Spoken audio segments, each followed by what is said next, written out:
एक और है जो हज़रतगंज लखनऊ पायल सिंह कहती हैं। जैसे मैम किन्ना गुरु हज़रतगंज लखनऊ पायल सिंह कहती हैं कि हमें न्याय दिलाता उपन्यास मंगलामुखी। आप अपने आप में खुद कितना महसूस करती हैं कि आपने जो उपन्यास लिखा है उसमें थर्ड जेंडर समाज को न्याय दिलाया? न्याय दिलाए, वही इसका जवाब थोड़ा सा मैं पहले दे चुकी हूँ कि जैसे मैंने आपको बताया कि उपन्यास जिन लोगों ने पढ़ा उनकी प्रतिक्रिया आई कि इस उपन्यास को पढ़ने के बाद उनकी सबसे बड़ी समस्या क्या है कि समाज के द्वारा उनको स्वीकृति नहीं मिल रही है, समाज उनको स्वीकार नहीं रहा है। और इस उपन्यास को पढ़ने के बाद कई लोगों ने फ़ोन से, लेटर लिख के, मैसेज करके कि इस उपन्यास को पढ़ने के बाद हमारे मन में उनके प्रति जो पूर्वाग्रह था वो मिट गया। अब हमें उनसे डर नहीं लगता। अब कभी मौका आता है तो हम उनसे बात कर लेते हैं। जब वो सामने दिखते हैं तो आपका उपन्यास हमको दिख जाता है तो लगता है नहीं ये लोग गलत नहीं है। जो पहले हम डर के अपने रास्ते बदल लेते थे तो अब हमें लगता है कि नहीं इनसे बात की जा सकती है, ये लोग उतने बुरे नहीं हैं जितना हमने सोचा था। और जब शोध की बात आती है तो मुझे इतनी जानकारी नहीं थी। मेरे प्रकाशक ने बताया कि मंगलामुखी को लगभग 40 बच्चों ने अपने शोध में लिया। और इसका एक प्रमाण मुझे मिला कि मैं रायपुर एक सेमिनार में गई थी थर्ड जेंडर के, तो एक शोधार्थी मंच पे बोल रही थी। तब उसने कहा कि मैंने अपने शोध के लिए 18 थर्ड जेंडर के उपन्यास मंगवाए और सब पढ़े तो मुझे नहीं पता कि मंगलामुखी की राइटर कौन है, लेकिन मुझे मंगलामुखी पसंद आया। उस समय मैं वहीं बैठी थी तो मन में थोड़ी खुशी हुई कि चलो हमने जो किया वो अच्छा किया। तो ये छोटे छोटे अनुभव हैं जो हमें विश्वास दिलाते हैं कि हमने शायद उनके लिए कुछ कर पाए।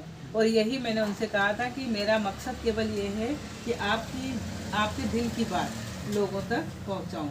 और मैंने उसमें कोई लाग लपेट नहीं की, जो उनके दर्द थे वैसे ही उनके दर्द समाज के सामने रखे हैं।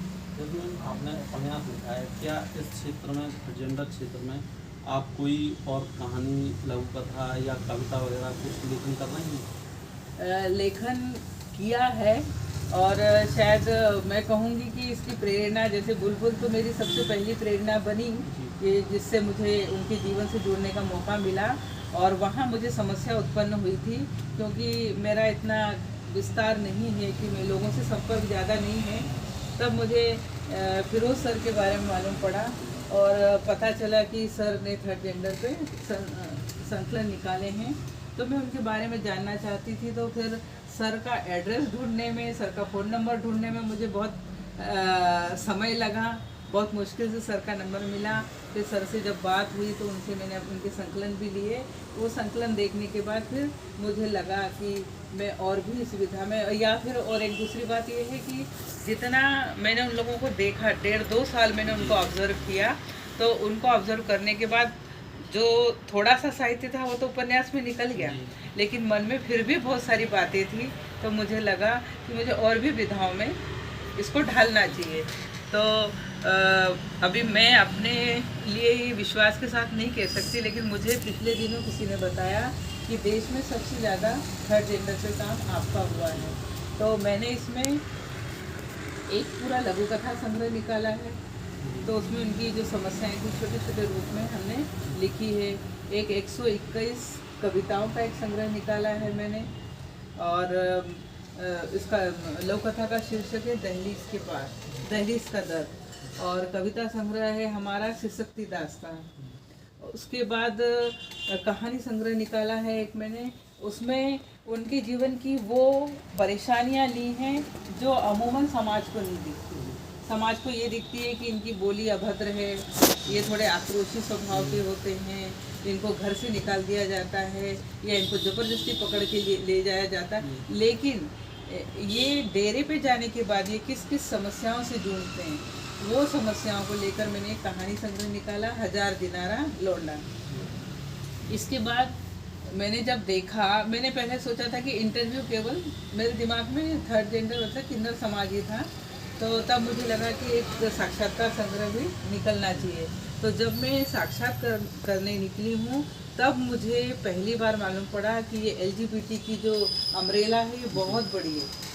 और इसमें जब मैंने LGBTQQAA मतलब इतने प्लस जुड़ते चले गए, वो प्लस जुड़ते चले गए।